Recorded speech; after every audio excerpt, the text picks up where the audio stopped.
నమస్తే, welcome to studio one news. So ప్రస్తుతం మనతో పాటు సుమన్ శెట్టి గారు అయితే ఉన్నారు. ఒక్కసారి ఆయనతో మాట్లాడదాం. నమస్తే సార్. నమస్తే. ఎలా ఉన్నారు? బాగానేనండి. ఓకే, ఫస్ట్ ఆఫ్ ఆల్ మీ ఎలిమినేషన్ ఫెయిర్ అనుకుంటున్నారా, అన్ఫెయిర్ అనుకుంటున్నారా? యా మేడం, అంటే ఇప్పుడు ఆడియన్స్ డిసిషనే కదా మేడం అదంతా మొత్తం.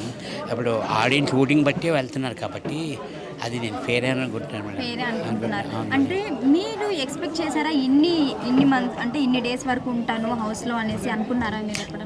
లేదండి, అనుకోలేదు. యాక్చువల్లీ ఇంతవరకు ఉంటానని అనుకోలేదు నిజంగాను.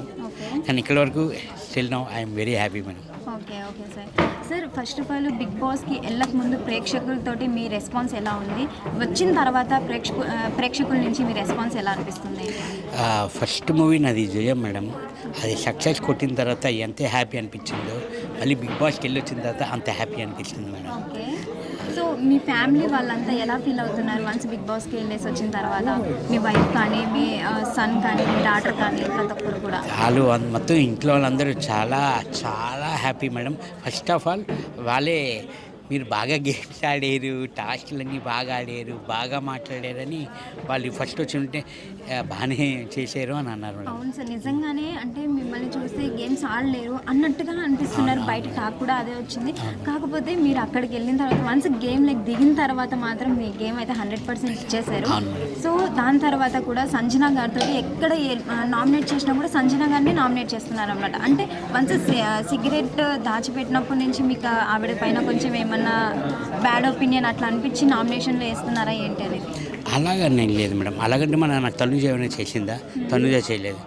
అలాగా కళ్యాణ్ నాకు ఏం చేయలేదు. ఆ పాయింట్స్ బట్టి నేను నామినేషన్ చేస్తున్నాను. కానీ తన పాపం అదేమీ లేదు మేడం. ఏమన్నా సుమన్ శెట్టికి అసలు కోపం అన్నది ఉండదు, ఎవరి మీద ద్వేషం కూడా పెంచుకోడు మేడం. మాత్రం కోపం అనేది వచ్చేస్తుంది. అది వాళ్ళు మాట్లాడే పాయింట్, నా పాయింట్ నాది వ్యాలిడ్ అన్నప్పుడు వాళ్ళు చెప్పిందే చెప్తుంది. అది కొంచెం అగ్రెసివ్ ఉంటుంది కదా మేడం నార్మల్గానే. Okay okay sir. భరణి గారితో మీ బాండింగ్ చాలా బాగుంది. సో భరణి గారు కాకుండా హౌస్లో ఇంకే ఎవరంటే మంచిగా ఇష్టం మీకు?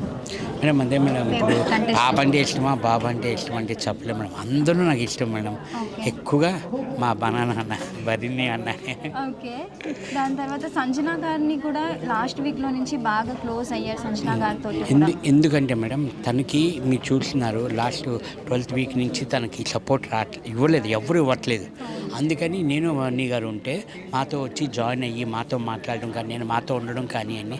అందుకని సర్లే వాళ్ళు సపోర్ట్ ఇవ్వట్లేదు కాబట్టి మేము అలా సపోర్ట్ ఇచ్చాము. అందుకే నా స్కోరింగ్ కానీ అని, నా పాయింట్స్ కానీ నేను ఇచ్చానండి. Okay okay sir. మీ గేమ్ ఎక్కడ తగ్గింది అంటే వన్స్ మీ వైఫ్ హౌస్లోకి ఎంటర్ అయిన తర్వాత కొంచెం తనుజాకి దూరంగా ఉండు అన్నప్పటి నుంచి మీ గేమ్ తగ్గిపోయింది అనేసి కూడా చాలామంది అంటున్నారు. దానికి మీరేం చెప్తారు? చాలామంది మనోళ్ళే అన్నారు మేడం. ఫ్యామిలీ రౌండ్ అయిన తర్వాత మీరు ఇంకా చాలా గట్టిగా ఆడారు, చాలా బాగా ఆడారు అన్న. ఇంకా నాకు ధైర్యం వచ్చింది మేడం. యాక్చువల్లీ వైఫ్ వచ్చిన తర్వాత ఫ్యామిలీ వీక్ అయిన తర్వాత నాకు ఇంకా ధైర్యం వచ్చింది. ఓకే బాగా ఆడుతున్నావు అని అన్నారు, బాగా ఆడుతున్నారు అలాగని చెప్తున్నారు మేడం. ఓకే, ఇప్పుడున్న వాళ్ళలో టాప్ 5లో ఎవరు విన్నర్ అయ్యే ఛాన్సెస్ ఎక్కువ ఉన్నాయి? అది చెప్పలేకపోతుంది మేడం. డేకి మారుతుంది కదా మేడం. అది యాక్చువల్లీ ఈ నిన్న మొన్నంతా తనుజ ఉంది, తర్వాత వాళ్ళ కళ్యాణ్ ఉన్నాడు, డిమాండ్ ఉన్నాడు, ఇప్పుడు థర్డ్ పొజిషన్. అది చెప్పలేకపోతుంది మేడం. మీరందరూ ఎలా వెయిట్ చేస్తున్నారో నేను కూడా అలాగే వెయిట్ చేస్తున్నాను madam. Okay okay sir, thank you sir. Thank you madam. Thank you madam. All the best sir.